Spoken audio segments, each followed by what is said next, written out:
I'm excited to jump in here, and I think we'll get started. So I'm going to pin Martice here and actually start by sharing a photo with you all.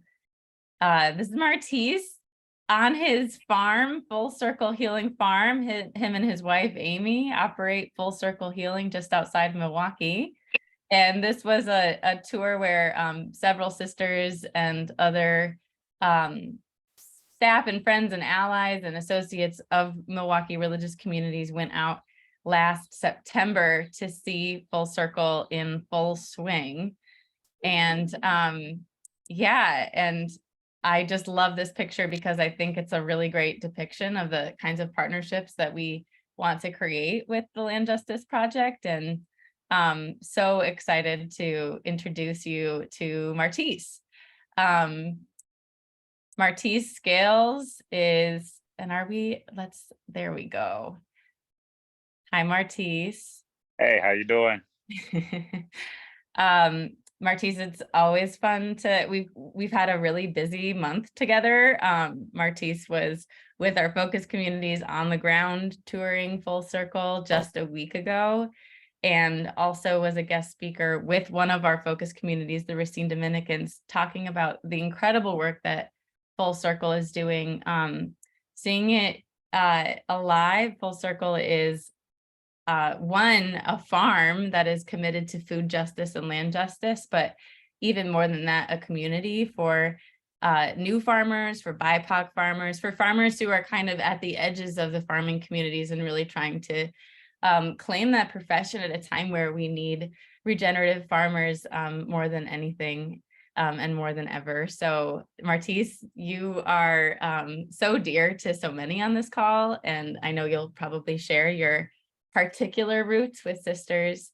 But in addition to that, Martice has joined the National Young Farmers Coalition, a group of 100 farmers who are advocating for a farm bill that really prioritizes BIPOC land access. So we're going to hear a lot today about why that is, what the history of land dispossession has been, both in your own family, Martice, and nationally, and why it's important that a farm bill really is attentive to and more forward thinking about this issue. And we're also going to learn what we can do about that. So if you have any specific questions as we go, feel free to drop them in the chat at any time, and we'll hang on to them for some Q&A at the end.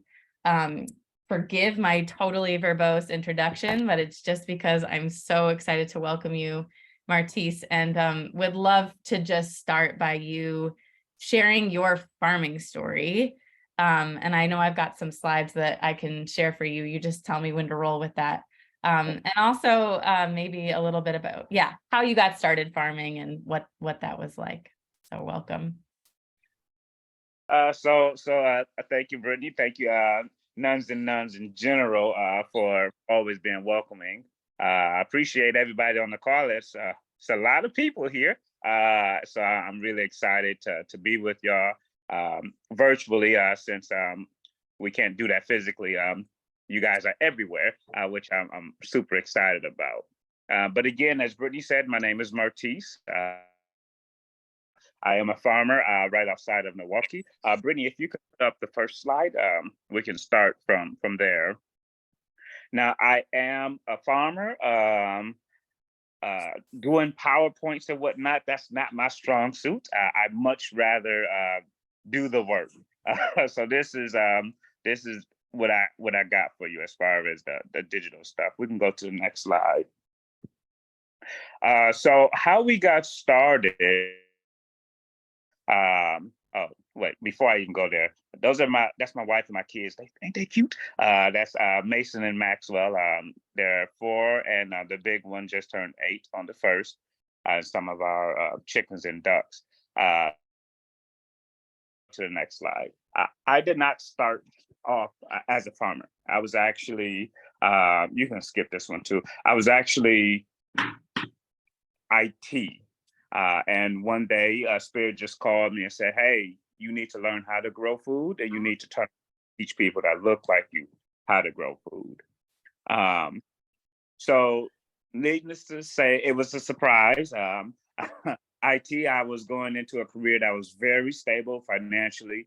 But I know when Spirit speaks to me directly like that, I have to move on that, or else I'll be put in a position where I'm forced to do that. So I did end up leaving my job. That was actually with the Dominican sisters, who I worked with for, I think it was like 8 years. Hope. Um, and I went to volunteer at a 15-acre farm called the Eco Justice Center that's also run by Dominican sisters. Many of you might know about it. For the rest of you, the farm has goats and sheep and chickens and guinea fowl, and an education center and bees. And they had started a program called Racine Area Youth Farm Corps, where they they actually got a grant to start teaching the youth in the city how to grow food and then how to get that food to market. And that right there made a really big impression on me, because it showed that the sisters were committed to the same kind of thing that I was committed to. You know, they may not have looked like me, but we were on a parallel path, and we were trying to do the same thing. So that's where I got my first experience farming, uh, and it changed me. I had no clue what I was doing, but I knew I was doing the right thing. So Sister Janet, as well as Sister Kristen, told me, they took me under their wing. They showed me how to start growing, and they taught me about what an incubator farm is. And basically, an incubator farm is just another larger piece of land that's then subletted to farmers for cheap. And then the incubator that I in, it also has a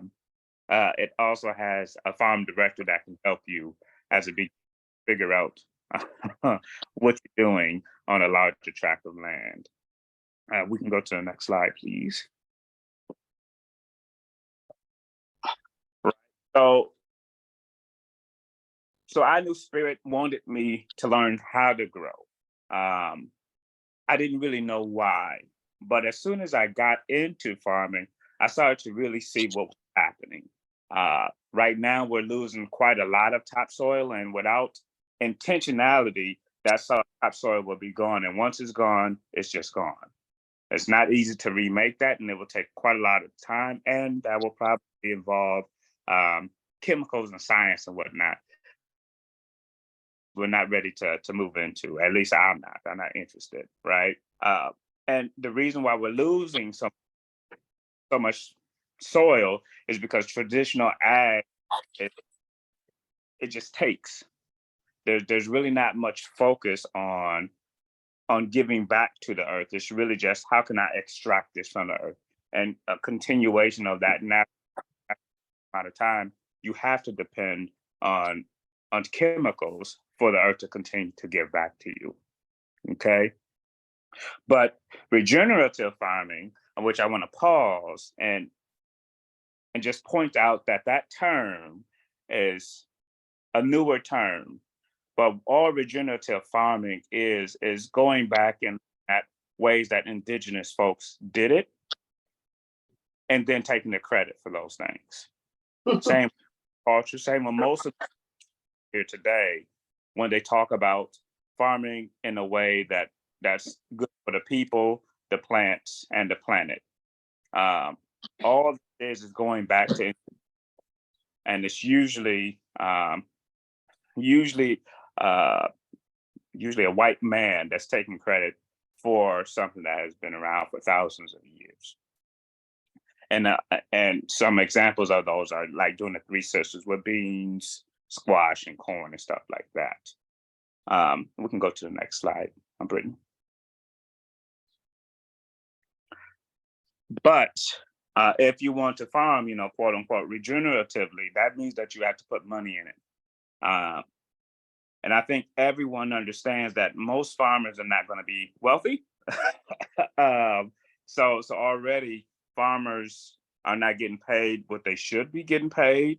But to farm in a way that's truly regenerative, it's gonna cost you. If it's not money, it's gonna also cost you in time. And and larger farms just can't do that. And the government really incentivizes farms getting bigger and bigger by subsidies and things like that, and old farm bills, which again we'll talk about in the future. But not only that, I never met a farmer that looked like me until I was an adult. Most of my life, when you talk about growing food, everybody around me was like, we don't do that because our people were forced to do that for hundreds of years here. And there was a complete reluctance to even engage in that way. So currently, about 95% of all farmers are white, and they also hold the vast majority of the large farms, and less than 1% of all farmers are Black. But I'm here to start to change that and switch that and reclaim the power of growing our own food and our own medicines. But I can't do that alone. Next slide, please. So in trying to up the representation of BIPOC folks, I did what I thought I was supposed to do. And that was to try to buy a farm. And of course, I don't have that kind of money to start with. So I went to the USDA for a loan. And they have programs specifically for BIPOC farmers. And they also have other programs for like women farmers as well. These programs are specific for us. And I got to run around. Needless to say, it did not go the way it was supposed to go. We did not buy a farm. First off, we had almost 300-page application that we had to fill out that they didn't even look at until after we got an accepted offer on a farm. There was no way to get our loan pre-approved. And once we did get an accepted offer, they said that the farm was too nice. And then they said it was immodest. And they came up with all kinds of other jargon that they refused to define for us. And finally, they just admitted we were not the kind of farmers that they were used to lending to, and they wasn't going to lend to us. The only way we could actually get a loan is if we started to basically do some indentured servitude to some other farmer and hope that in a few years they would sell the farm to us or buy raw land and live in a tent. So there's issues there. I'll talk more about the farm bill on the other hand. So we'll skip this for now, Brittany. So we ran into the issue where, you know, the USDA, well, it's actually the FSA, which is part of the USDA that does the loan. It was discrimination. They said it, they know it. The Pickford cases, 2 of them have proved it. The USDA has had to pay over $1 billion to Black farmers because they settled because they knew it could be proven that they systematically say no to Black folks, right? And continue. The last that was taken, 72% of white farmers that applied for these loans got the loans, while only 30% of Black farmers that applied for these loans got them. This huge discrepancy, this is intentional. If it was not intentional, the numbers will be much closer. This is a pattern. This is a pattern right in white. That's continuing to this day, which is why there's also more class action lawsuits that are being litigated for the USDA by BIPOC farmers and Hispanic women specifically. There's 2 going on right now because of stuff like this. The USDA knows it, and they have not done anything to change.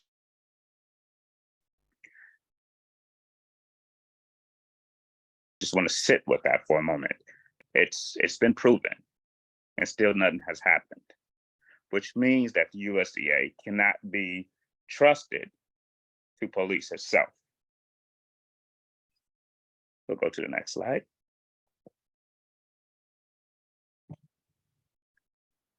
So a little bit about my history.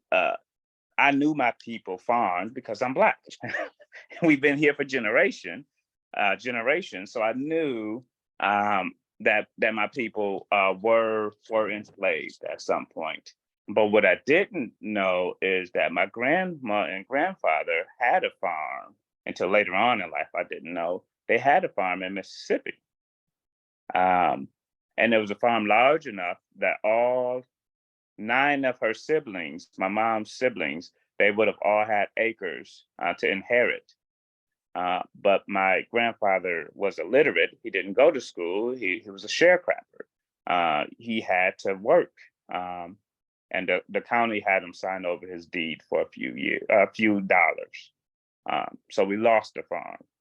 And then we ended up coming up north. Well, I should say they ended up coming north after that. But had my grandfather not been illiterate, and they wasn't going to have my grandma sign anything, women still didn't have, still wasn't considered equal then at that time as well. So it was only my grandfather that they would have dealt with anyway. But if that farm had stayed in my family, I wouldn't be up here. I would have inherited farmland. And this is one way that generational wealth has been built. When you're going to inherit land as farmland, you can actually get a loan from the USDA to buy that land that you were going to get anyway from your parents. And then whatever money that they don't use when they pass also comes down to you, and it continues in that way. Right? So when they talk about the wealth gap and all of that, farming and farmland is one of the direct ways that people of color have been put back and unable to participate. And again, the only way we can address this is through something like the Farm Bill. And again, we'll talk about that more. Yes, to the next slide, please. So having that information about my family later on in life, and even having a conversation with my mom a few months ago when she's told me about the farm, and she never told me some things that she went through on the farm. What we're trying to do is start that generational wealth transfer now, so we could put our kids in a better position. But our current farm is 1.5 acres, but in 2016, when we first started, we were at 1/4 acre.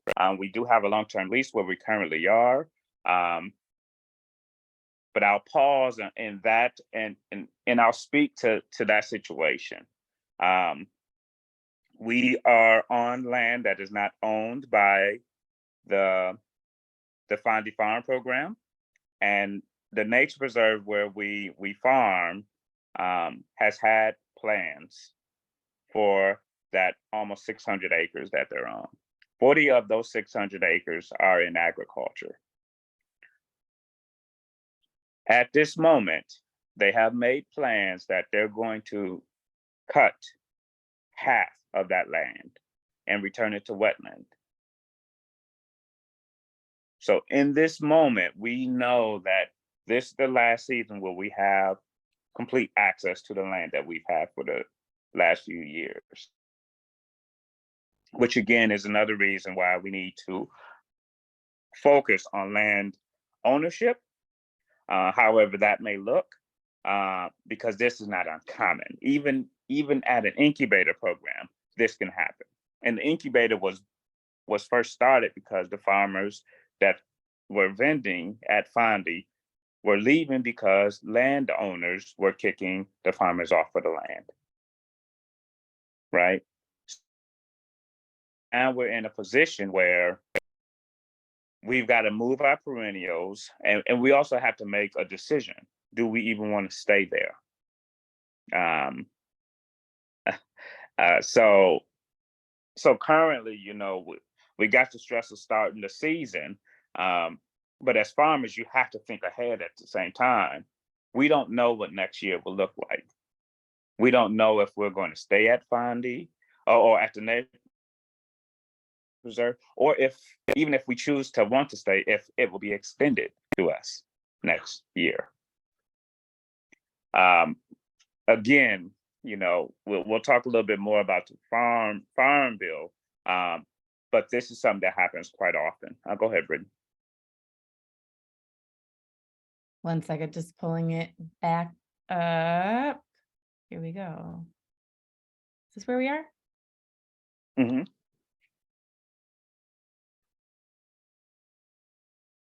Yep.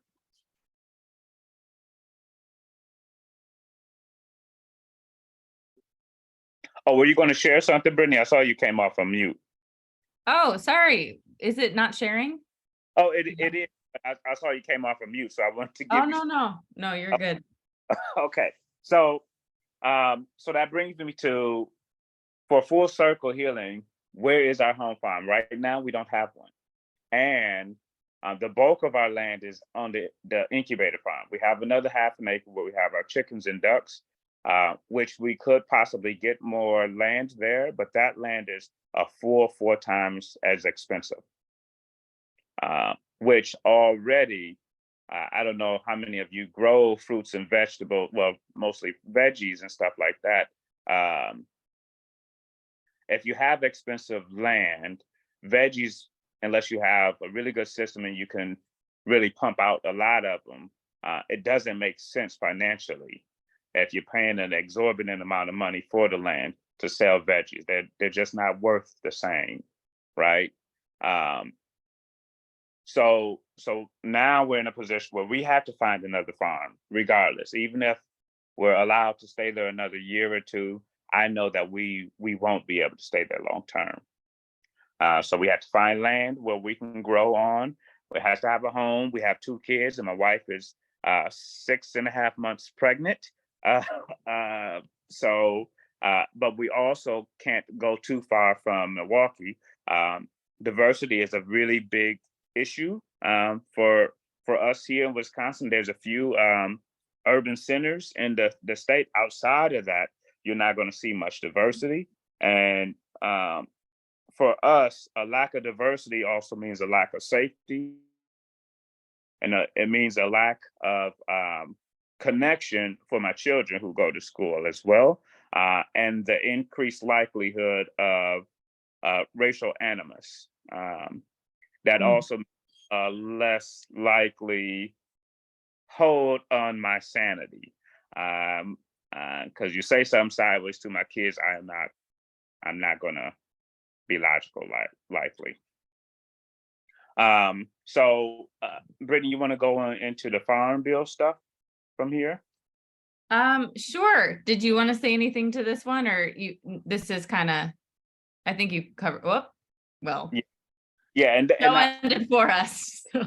I feel like talk about more of that kind of stuff at the end of it too. Before we get into the farm bill, Martice, just because I am your biggest fan, can I tease a couple things out of your story? One, and I'm gonna pull up Full Circle's website here. Could you just speak a little bit? Wait, hang on. There we go. Here's the farm itself, the farm website, which I'll drop into the chat here. It has a CSA. There's a a Feed Milwaukee, Full Circle Healing Feed Milwaukee Fund. Can you just share a little bit about some of your vision for what is the vision that Full Circle that was born and became Full Circle Healing? And I know you have some big dreams and visions moving forward as well. So can I just hear a little bit about that and how it connects to the ownership piece of land, right? Right now, just to kind of clarify, so Full Circle is on an incubator farm. So you have a long-term lease, but that is in jeopardy because the decision makers have decided, actually, we want something else. And which is the nature preserve in this case. So you're in this position where, anyway, can you just speak a little bit to the dream that became Full Circle Healing and what you want to do moving forward? And maybe why ownership and that level of control and safety is so important. Yeah, absolutely. Big shout out to my wife Amy for doing the website. I did the last one, and she's not a tech person, so she was really trying to make sure she did the website herself this time. So big shout out to Amy. But Full Circle Healing, it was born out of a few different concepts. We did have a nonprofit before we let that lapse. That was called Just Ministries. But Full Circle Healing basically means to heal a person, it's a circle. To fully heal a person, you got to address the mind, the body, the spirit, and the community, right? If you miss any of those things, you can't fully address or fully heal a person, or help a person to heal. You don't heal people, other people heal themselves, and you just aid in that. You might be a sail on their boat. Basically what we intend to do is we will be doing therapy, free or reduced cost. We also do Reiki. We do social justice things, and we want to collaborate with other Milwaukee area providers to take out the classism in self-care, right? So when you think about self-care, most people that you see do it regularly. They're usually at a certain economic status. So really what we want to do is we want to remove that barrier and let everybody experience self-care. And however we as Full Circle can address that, we will do that, whether we can be paid for it or not, which is it's a dangerous thing for us financially, but the needs are so great. And we know that there's needs there, so we have to address them. We can't ignore them. Right. And that connects to the farm itself because a lot of the diseases that we have, especially in the Black community, are connected to the foods that we eat and other habits, right? And with the farm, we can teach people and give people healthy food and teach them how to prepare. And we try to grow culturally significant crops that do well in the northern climate. For any of y'all that are in Cali or anything like that, we might grow a little bit differently than you, and we might be a little bit jealous of the heat that y'all have. It seems like all year, but also, I myself, I want to see more BIPOC farmers. So owning land means that we can start something different, not necessarily an incubator, but something where we give long-term leases to people so that they can just grow without the pressures of the city or someone else saying, okay, you got to go, right? Our main requirements will be that you grow things in a way that don't just hurt the earth. That's pretty much it. If you're taking care of the earth, everything that you do should be just fine with us. Because if you help her, she will help you by growing or allowing things to be grown, and then we can stop this cycle of dispossession of land and displacement, whether the farmer or the person wanted to leave anyway. It's So there's a lot we want to do, and I didn't even cover it all, but we don't have enough time for all of that. But definitely check out the website. There's a lot on there, but really we're just trying to address needs without making it too expensive for people to even think that they have it because they deserve it. They're humans. If you're human, you deserve a very bare minimum of things, and one of those bare minimum things is self-care. Yeah.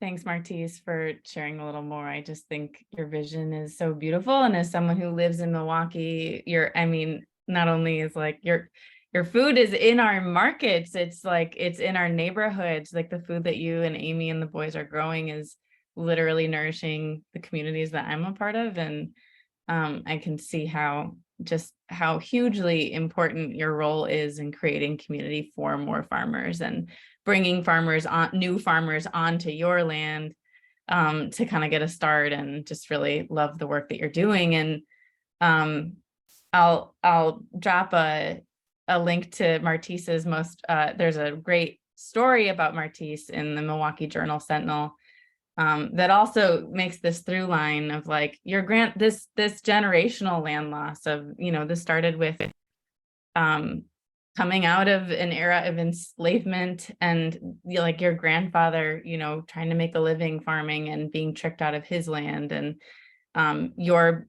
reclaiming this practice, and now the land is getting taken away again.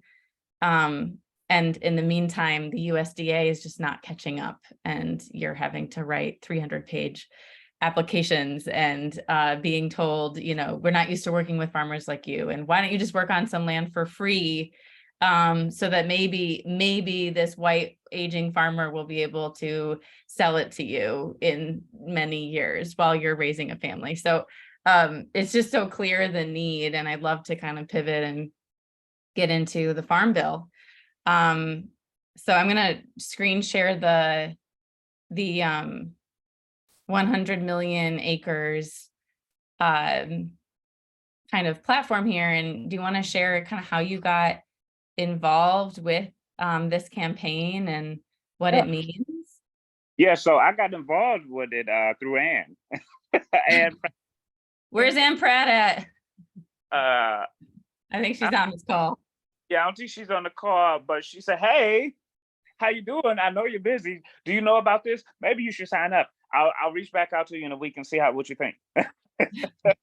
So, and I read on it, and I was like, "Wait a minute, this right here, this is absolutely something we need." So this 1 million acres campaign, basically what the Young Farmers Coalition is trying to do is to get Congress to agree to moving 1 million acres of farmland into the hands of young and BIPOC farmers in the next decade. Right, the average age of farmers is over 60 years old, and many of those farmers do not have heirs that are interested in continuing the practice of farming. So there's a few things that we need to do and focus on, right, to try to get into the Farm Bill. One is to get Congress to even be interested and try to move this land into the hands of, I like to say BIPOC farmers, but I know some of the languages, young and BIPOC farmers. Now, here's where I'll give the disclaimer. I'm deeply, deeply, deeply in the mindset of advocacy, not so much with lobbying. Okay, so some of these things, me personally, I don't feel they go far enough. But we'll talk a little bit more about that, right? So I'll go back to my story and talk about one of the things that we need to focus on is establishing a pre-approval mechanism for all of the FSA loans. If you're buying a home, there's a pre-approval mechanism. You can get pre-approved for a loan for a car, but through the FSA, they do not let you have a pre-approval process. You have to do all the work and then wait to see if you even qualify. So that is definitely something that's in our ask for Congress, is to make a much shortened pre-approval mechanism for folks to see if they even qualify. Now, within that pre-approval, that means that there's got to be change in language when it comes to the FSA. It's very vague as far as what can qualify or disqualify you. So what we're asking for is also for them to write stronger language and put it in plain English as what qualifies or disqualifies a lender. Right now, the loan officer can basically make that call themselves, which is another reason why we have such a racial discrepancy. There's no oversight that's actually mean right now, right? So other things that we want Congress to move into is looking at tax breaks for farmers to sell their land to BIPOC farmers or young farmers. Right now, a lot of the land is going to development because they can get much more dollars per acre if they sell it to development. We're trying to ask Congress to write tax codes to have the government basically subsidize some of that price so that they can push the farming land to other farmers rather than losing that land to development. And just as an aside, there's a lot of metals and stuff that are used when you build houses and whatnot. So basically, you poison the soil when you develop it. So it's not like you can just raise a house and start growing on that land. You actually have to remediate quite a lot of toxins in the soil that are put there. So if we can avoid losing the farmland to start with, we're starting off in a good place. There's also issues with getting banks that are willing to work with farmers in certain zip codes. So we are asking Congress to nationally expand banks and credits for people trying to buy farms, so that we don't have such an issue.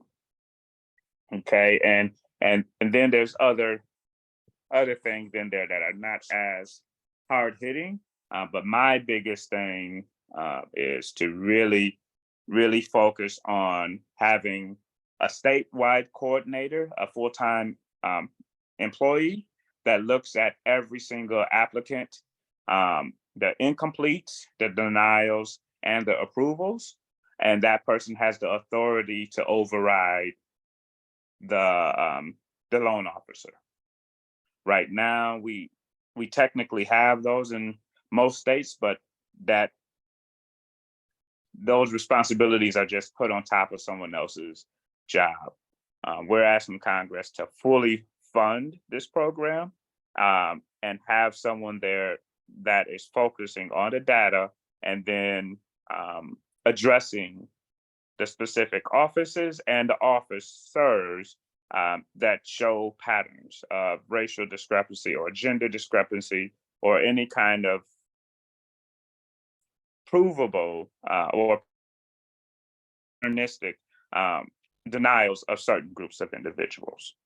And I'll just say it outhand. They won't need to look at white men, but everyone else they will have to investigate and see where the patterns are and break those patterns. And Martice, oh, yeah. sorry.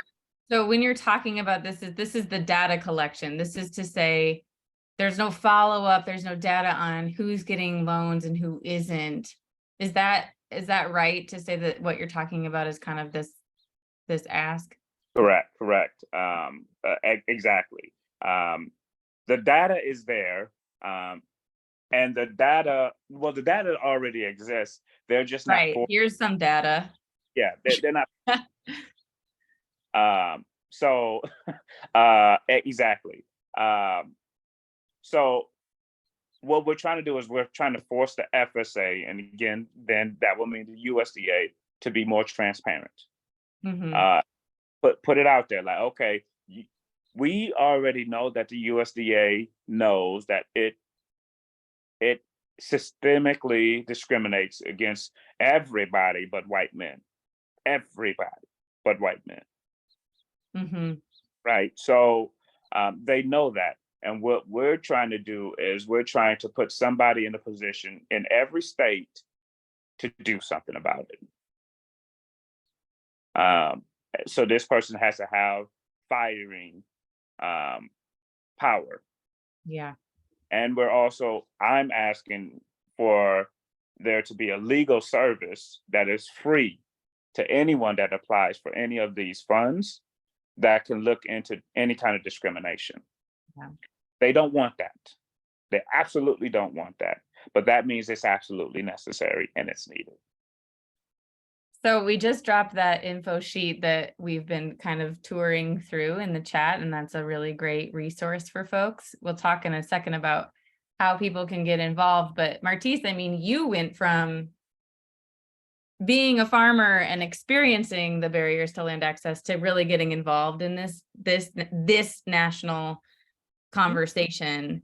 Can you talk a little bit specifically about what the Farm Bill is and like why is this the shot? Yeah. So the Farm Bill comes out every 5 years. And most people just think about farming when they think about the Farm Bill. But there's also the social net, like food share and all of that, that's rolled up into it, right? So the Farm Bill is also something that is often used as a political football. And if we don't pass it this year, programs will just lapse, right? So there's people that do have grants and stuff like that. That money stops flowing, right? Or we have one side of the aisle that's saying, okay, we will only pass this Farm Bill if we cut some of the social net, Right. right? It's So, also oh, sorry, go ahead. so if we don't, the Farm Bill affects literally everyone, right? So you don't have to be growing. You don't even have to be on a food share. It affects you in some way because also in that the subsidies for these big farms where we get a lot of our food, especially off season, all of those things are tied. So if that money stops flowing, those crops stop flowing and growing.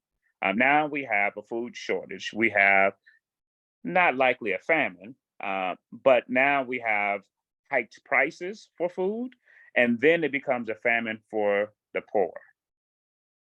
Yeah. That might that's reported on nationally, but for me, that's earth shattering because already we're in that position. If we lose funds, it will become much more acute. Yeah. So yeah, go ahead, Brittany. I just want to highlight that the Farm Bill only happens every 5 years. It is the biggest land bill that concerns land management in the next 5 years. So when we look at climate and just, our focus on land justice, this is the biggest federal bill, and has the opportunity to, make a wedge in what is currently a structure that prioritizes big ag, and therefore doesn't look at land access for small and young and BIPOC farmers at all. Looking at actually doubling that number of young farmers. This is the language of the Young Farmers Coalition, but I think, more than double the number of BIPOC farmers if you're able to help bring about what you're talking about, Martice. So it's just a really big deal. And I bet people wonder how they can help. That is a great question. Well, one thing, probably the most effective thing that you can do is getting on the phone or writing an email, right? Or a letter. Letters are good, especially handwritten ones. Talking to your state representative or your senators too, right? So basically, the best thing for you to do is that there's Brittany, you had that sheet that kind of listed thing. The best thing that you can do is you can call your senators, your reps offices, and say, hey, I know the Farm Bill is being talked about right now. They're having conversations. There's concessions that are being made on both sides. I need your office, to make sure that these things are included. I need you to make sure that that we get a pre-approval mechanism in all USDA loans. I need you to make sure that federally we focus on where we can move land into the hands of BIPOC farmers and young farmers, right? Whether that means vacant lots or parks that are no longer useful as a park, or cutting off small sections of very large, even national parks, for this biointensive regenerative farming, right? I need you also to look at how people can get credit to buy farms, and I need you to really push for Congress to give some kind of tax incentive to farmers to sell their land to BIPOC farmers and young farmers instead of to developers. Right, all of these things are on this screen.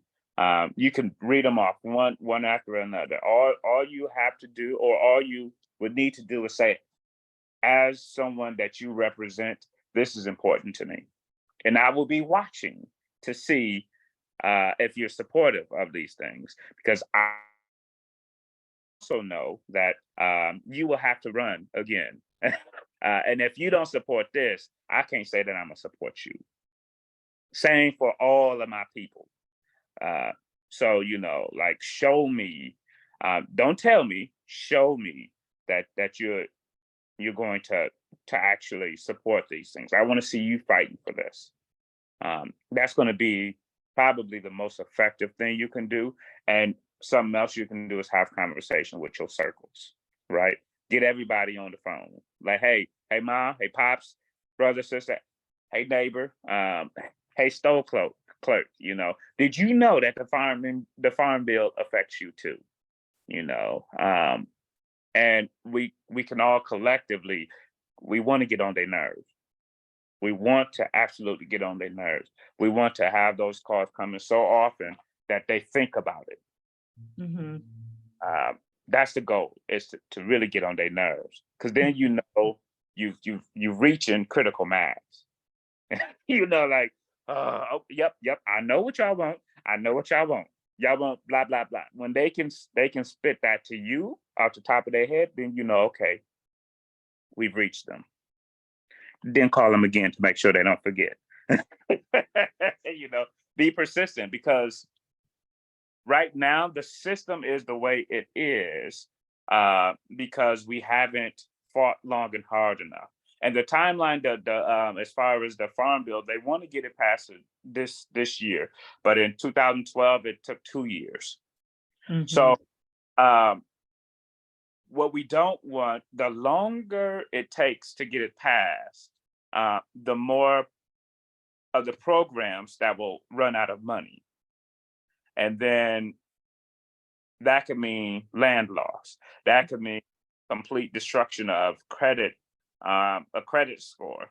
That could mean that some people never break in, right? When I say break into farming. Some people never get the land. And in that time, we may have a farmer that's trying to get out of it, that wants to support this, but they don't have that benefit. So then they might sell that, and then that farmland gets developed on. And again, you poison the soil when you build on it. Like, you build a subdivision, there's metals and stuff like that you have to remediate. It ain't cheap, and it's not a quick process.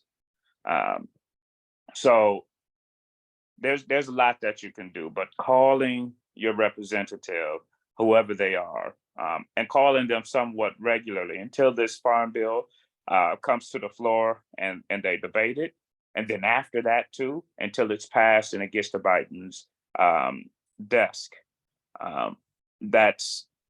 We need to do that, because we also have legislators that are happy to go in the opposite direction. So what we have to do is have more will than those that don't want this to happen. Yeah. Martice, I know there's a question here about and let's open it up. So if you have questions, I'm gonna kick us off with a question from Carmen, because Carmen Holmes is asking about Black Farmer Lobby Day. I know you were part of a national lobby day in Washington, D.C. Maybe you want to share a snippet or two about what that was like, and yeah. The Washington Lobby Day, it was it intersected with a lot of other organizations, but just about every single state represented. So all of us farmers with young staff went to every single congressperson in the House and the Senate, except for a few that were very openly and blatantly against climate change and equality. Those Congress people did not get a visit for obvious reasons. So what we did is we forced them to sit with us. We told them our stories. We looked them in the eye, and we kind of showed them you have to look at more than statistics. I'm a person, and I'm just one of very many. Now, thinking about like a Black coalition on, I really like the idea, and I'm supportive of it if we also have allies around, because there also has to be the acknowledgement that many of the young farmers, staff, and some of the farmers are white.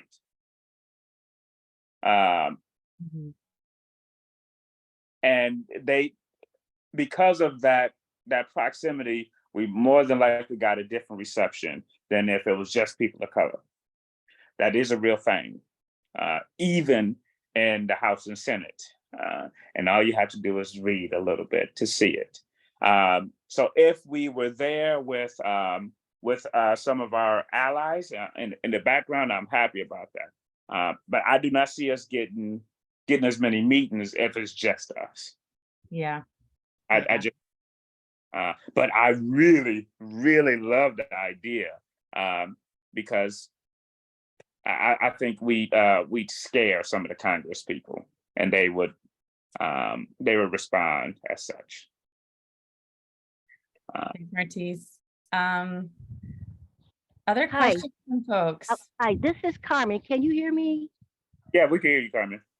Okay, my question really is not pertaining to a mass situation, because I've actually attended several Washington coalitions, and just like you said, they're not effective. Now, what I have found that is effective is to utilize your local individual, because see, they're not going to be the ones that, in terms of it, if you can get it passed in your state, then you have more clout in terms of it at a national level. In Illinois, we use the connection from the Southern, the Federation of Black Farmers in the Southern region, and we also utilize the BIPOC farmers within the Midwest area. And we had a Black Farmers Lobby Day in the Illinois Senate in Springfield, where the type of tactics that you're talking about that you utilize were done. But it doesn't have the same impact as if, in terms of it, you are targeting your senators and your districts, and that you have farmers that are representative in each one of those districts to be able to have an opportunity to meet person to person and also talk with them. Lobbying in Springfield, Illinois, for me, was no different than lobbying in Washington, D.C., with the exception of the person that I cornered on the Capitol steps on his way to lunch. We walk in and talking. He is going to remember that I am the person that he is going to need my vote. So I'm looking at having more of a centralized approach in terms of doing things than trying to get a mass group of people who are just going to listen to you at the point, and then 5 minutes later, you don't have any commitment from them. The Illinois Young Farmers, well, it's the Northern Illinois Young Farmers Coalition. It's a massive situation.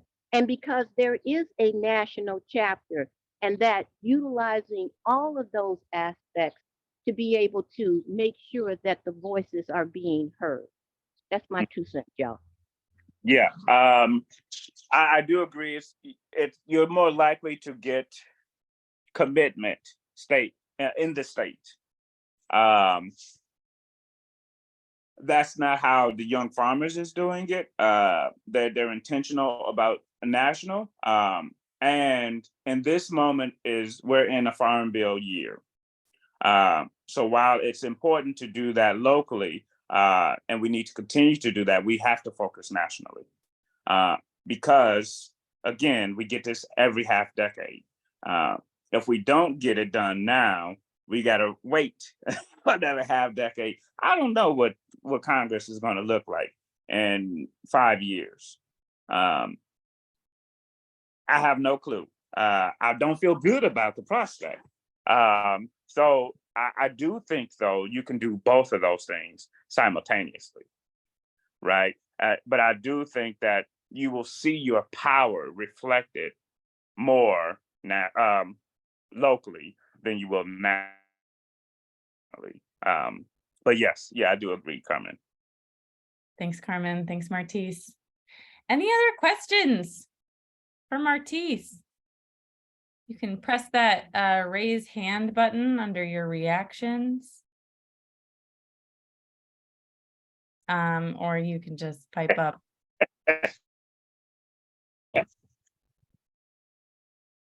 So, and I also wanted to say, it doesn't matter if, and then I see you too. It doesn't matter if your senator or your rep is on the ag committee.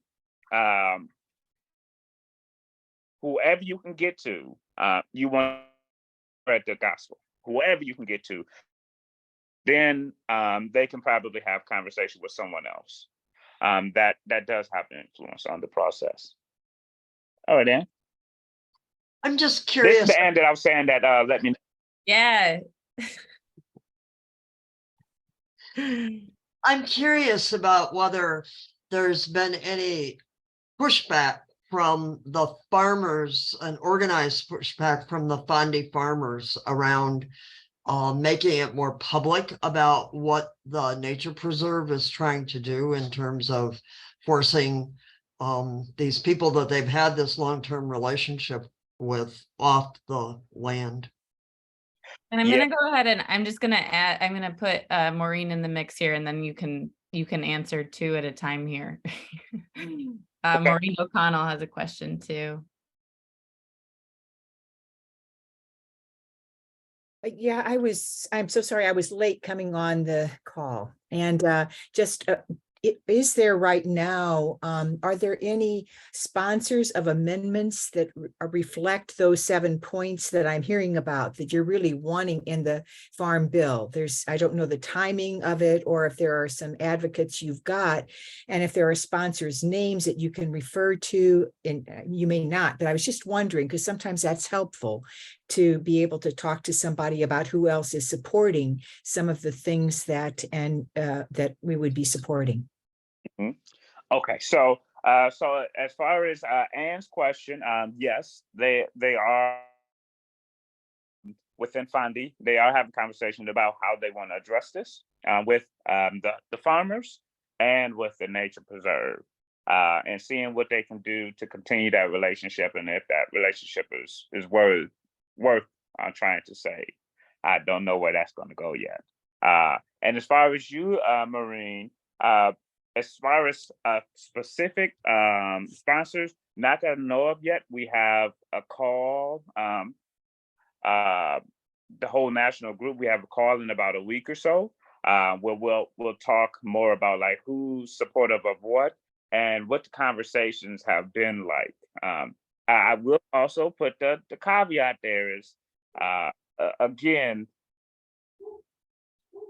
young farmers themselves could fight harder. Mhm, mhm, I young farmers to put more specific language in. mhm, mhm, So mhm, part of that conversation will be them saying and celebrating certain things, and me saying, "But mhm. did," and then blah blah blah. So we'll I'll get it. We'll all get an update and go from there. Mhm. Yeah. Again, Yeah, I agree with you very much that people speaking for themselves in their own situation is the most powerful thing. And also think, try every angle you can try. You know, there are some people who are advocating openly for it also to use that angle. So, but I do agree with you. The most powerful thing is people themselves speaking. So, yeah, thanks. yeah, no problem. Thank you. So, Ann, but I'll let you know what they say. That's gonna be interesting. Martice, so I'm wondering, is there anybody beyond the Bondi Farm community? Is the public getting engaged? Is there something that we can do there to build awareness? How do I put it? It seems that some people out there have a very specific, not the nature preserve itself, they have a very specific view of what farming should be, and that's horses. So there are some residents that don't like the fact that food's being grown close to them. And they've been vocal about that. So we have that too. And some of those people are influential in the county. So And yeah. oh, sorry. Do you want to say more, Martice? Nope, it's it's not funny, but you kind of gotta giggle at it, like, okay, so this Yeah. is and ownership is important, because it wouldn't matter what those other people thought. Yeah, that's I think the important piece here. So just to recap, so we've zoomed back in on Martice's particular story, which just for there's folks in the local mix, and Pratt included, that are a little more up to speed. But just as a recap, Martice, you are all on an incubator farm. You've been building up that soil for 4 years, for 6, 4. We were further out at the very. Okay. And plans to be there for a long time. And the incubator farm is what Bondi Farm is really trying to support farmers to get started, but the land is situated on top of a nature preserve. So there's a partnership between the farm incubator and the nature preserve, which owns the land. And I just want to say this is a helpful example of, when we talk about land justice, we talk about these 3 different and kind of interlocking elements of protecting and regenerating the land, but also expanding access and equity. And that's because we've seen and heard from many farmers, or land stewards, Black and Indigenous land stewards especially, that ability, the rug gets pulled out from under folks so often. It happened to your grandfather, and it's happening to you because the system is so it's centered around white control. 98% of land is owned by white people in this country. And so conservation and protection of land is excellent, and we are pro protecting the land, but we have to be careful to not to look at the full picture and to go farther than just, and you can do that with easements in place. The tools can still exist, but there are ways to do that also expand that equity piece. So here's this many of you have seen this before, this image that we use a lot to talk about land justice. And so I just wanted to do a quick kind of teaching moment as to then why is the Farm Bill so important, because that's a federal pipeline to many, many more BIPOC farmers being able to breathe easy and know that, you know, they're not going to get kicked off. So sorry, thanks for letting me kind of resituate us in Ann's question and why it's all kind of connected. Well, you know, there's two things that came out of that. I'm glad that you shared that, right? Like, for some people, especially those that really, really go for the easements and conservation, conservation can look like farming if farming is done a certain way. And I don't mean you plant things a certain way. I mean, if farming is done in a way that's not purely extractive, right? You're still conserving soil while it is producing for you, as long as you are intentional about putting stuff back into land, right? Right? A lot of stop at conserving means it's a wild area, it's a wooded area. There's nothing that can happen here but what nature is doing by itself, right? But if you compare, again, I don't even like using, if you compare indigenous ways of growing food to traditional way or conventional, the indigenous way is supreme, and it also conserves. Also, the farming bill is to Black farmers as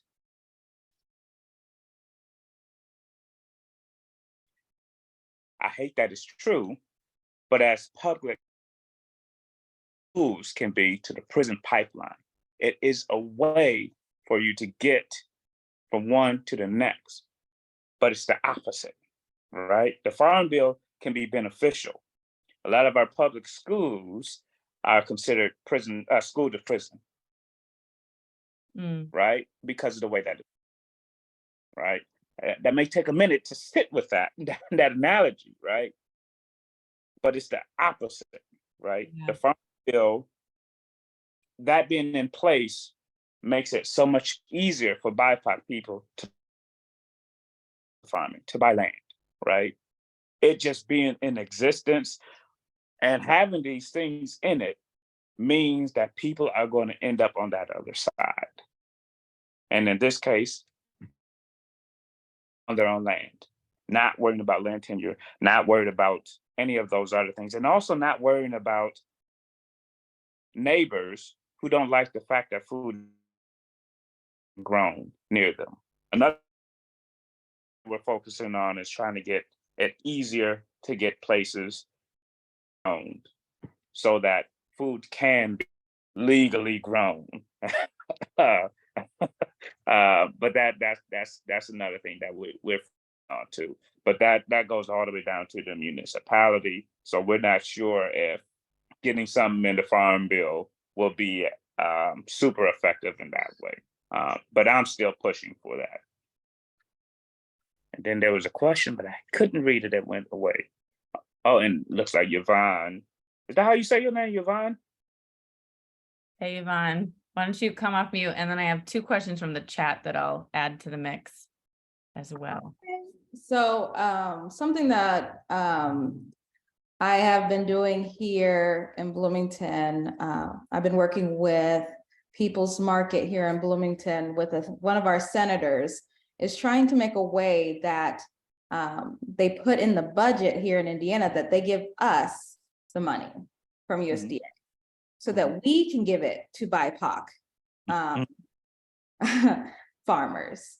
And then they are able to buy the land with, not just with the land, but with housing, and not just any housing, but better housing that you don't have to they don't have to do the work on the house. The house is already done.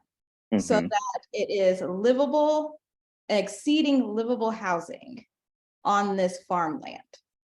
And we're trying to get that in Indiana's budget so that they are giving us the money so that we do it. So it doesn't touch the hands of those who hands it doesn't need to be into.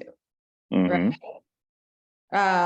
So the idea of non-for-profits being able to have the money instead.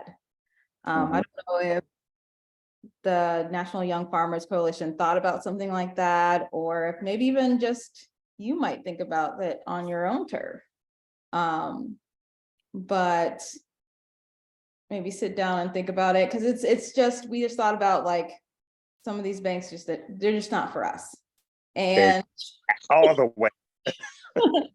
and maybe, you know, if we can get a hold of it ourselves, and that way we can be able to talk with the farmers ourselves, and farmers are just more comfortable talking with us that look like us. It's easier to go out there and say, yeah, let's help you out. So See, I love that. There's just two things with that. One, I think that's a great thing to do, period, right? But I do not want to give the USDA any way out. I don't want to let them weasel their way out of it. I need you need to come to the front of the congregation. We need to dress you down, right?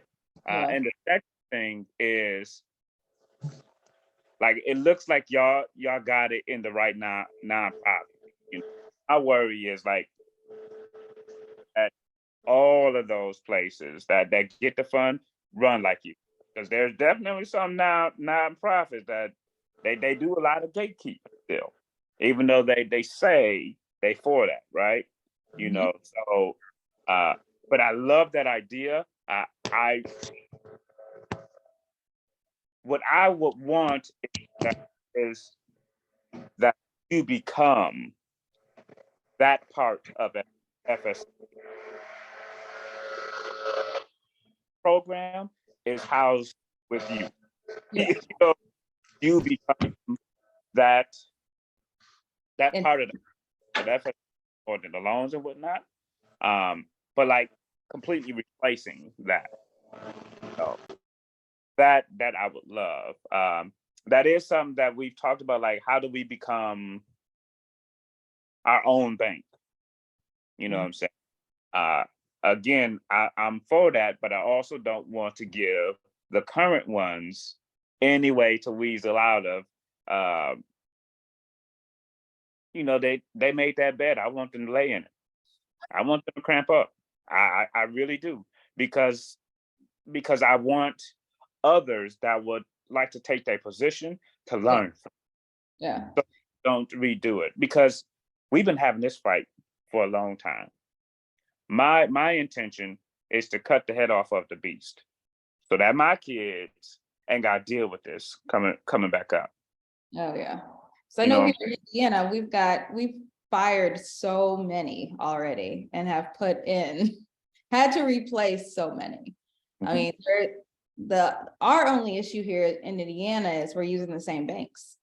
Like, you can fire as many as you want in the USDA, but if we're using the same banks, it doesn't really matter. So then, Thanks, Yvonne. I have a couple more questions, and I want folks to have a chance to make a commitment to what their action for the Farm Bill is going to be. But love this like pop-up strategizing that's happening. And I think with all of this, it's a diversity of tactics from, you know, individual plans on the future of the lands that you're on. That's a lot of the conversations we have with a lot of communities here, all the way up to federal policy. So thanks for bringing the state lens, Yvonne. Martice, can you close us out by just sharing the timeline, the ideal timeline of the bill? I know you said it depends on when it passes, it might get held up, but is it this fall? Yeah, that's the intention. But we've already seen that there's been asks for cuts in like social spending already. With the debt limit. So the expectation is this one's going to probably take a little bit longer, which again causes me frustration, because I don't want young farmers to start conceding before there's even really a fight. Yeah. So ideally this fall, but we can't really tell. Okay. People want to fight. Yeah. They fight this. They want to hold it up right now. So yeah. But Yeah. The people calling their representative can possibly shorten that fight. Uh-huh. And if your representative is one of those people that don't want to see progress, you might actually humanize people and get them to a position where they're like, you know what? This is not a fight that I need to wage. There's something more pressing that I need to fight for. And then what we want to do is we just want to keep on convincing them that these are people, and eventually there's no reason for them to fight against stuff. But that's a much longer term strategy. But Yeah. for right now, call your people. Great. Call your people. Okay, well, we have just 10 more minutes, and we're just going to take a quick moment to connect in small groups about how are you going to call your people? What's your commitment? What's one thing you took away from today? And what's your commitment? What's your plan for calling your people? That's what you're asking us to do, Martice, and we want to deliver. So we're just going to take 5 minutes to connect with 1 or 2 other people in a quick breakout. And then we will come back together to say thank you to Martice and goodbye. And so with that, 1 minute left, let's do as we do. And if folks want to come off mute and thank the wonderful Martice Scales Thanks for having me. all you are doing to move this great work forward. Thank you, Thank Martice. you. Thank Thank you.